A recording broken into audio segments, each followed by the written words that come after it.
Ladies and gentlemen, drivers, gig workers, and everyone in between, welcome to This Week in Rideshare podcast.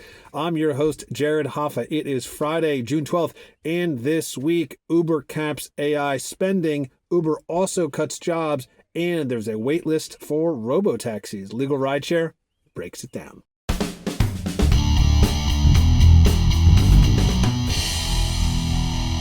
All right, I'm back in my car. We're going to jump right into this. Uber is capping AI spending.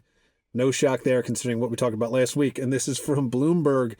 And they reported, quote, the rideshare giant is limiting all employees to $1,500 in monthly token spending per AI coding tool. An Uber spokesperson said in response to a Bloomberg News inquiry. The limits, which have not been reported, come in response to Uber's growing embrace of AI tools internally.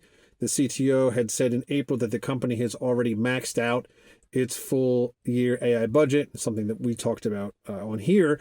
And the CEO, Dara, said last month that about 10% of the company's code was submitted and built by AI agents. So no shock here. This story is really going to combine, I think, with the next story, but it's showing that AI is expensive. And this Uber is really looking to be the first company that seems to be cutting back. And not throwing everything at the wall and every dollar they have. They are weirdly putting the brakes on the spending and the caps, which makes sense. I mean, they're spending an insane amount of money. They're admitting it's not giving the results they want. And unfortunately, that really leads directly into the next story, which is something that kind of is inevitable. We knew this was going to happen because of this. It's not giving the results they want. Uber is slashing jobs, a lot of jobs. And this is from Bloomberg, and they reported, quote, Uber has said it's cutting 23% of jobs in a division that includes human resources, recruitment, workplace facilities, and culture, part of a move by the rideshare company's newly promoted president to simplify team structure. The cuts to the people and places division, many of which are senior roles, represent less than 1% of Uber's 34,000 employees. HR employees who had been previously approved to work remotely are also being asked to return to the office. I think it's kind of interesting that of all the jobs that they're getting rid of, they're going after the human and people's divisions. I wonder if they see the irony in that. And it's sad to see. I mean, even, these are Uber employees. These aren't drivers, but it just goes to show from the top all the way down to someone behind the wheel, Uber's focus is AI, automation, robotics. Humans are the remainder, and if they can get rid of them, they will. If they have to get rid of them for budgets, they certainly will. And it's what we're seeing here.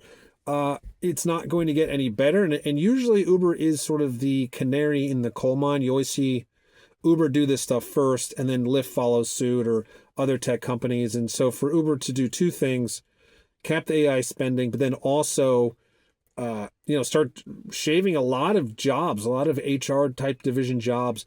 We're going to see it from other companies. I think this is just the first to do it. And Uber has always been pretty aggressive about firing, rehiring, laying off, cutting services, relaunching services. So I would love to know what you guys think about it. I'm not shocked by any means, but it's pretty inevitable that this was going to happen when you just sort of blindly go full steam ahead to win the market. And they're not really saying what the future goal here is. I know it's to not spend as much on AI and focus on having it be more resource heavy, but they're not saying how they're doing that. All they're saying is, look, AI is expensive, and so now we're just going to start laying off the people division and the human resources, the thing that they struggle with the most with the drivers and the community, not just the drivers. A lot of passengers have a really horrible experience with Uber's UX experience, user experience. So I don't really know what their ultimate goal here is. I think it's just to stop the bleeding, but we'll see. I think it's eventually going to catch up to them. And we're gonna wrap up here with the final story, which again, these are all tied into Uber. Uber is creating a wait list for its robotaxis, and this is from, again, Bloomberg. And they reported, quote, Uber has set up a wait list for customers interested in riding in a robotaxi in London ahead of a planned commercial debut in the UK this year. So customers in the UK can join an interest list in the Uber app starting Monday to indicate their preference and increase their chances of being matched with a Wave robotaxi when service begins. They're now already expanding into the UK. I guess they figure We're going to grab as much land as we can globally, and we'll see how the UK responds to this.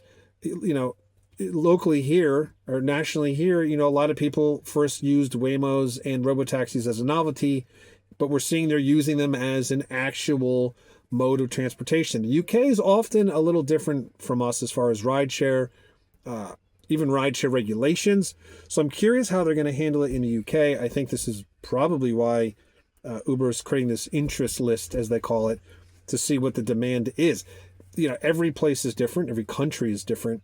And I'm very curious to see how the UK handles robotaxis. And more importantly, I'm very curious to see how the UK handles issues with the robotaxis. We saw with China, they pretty much banned them until they fix it.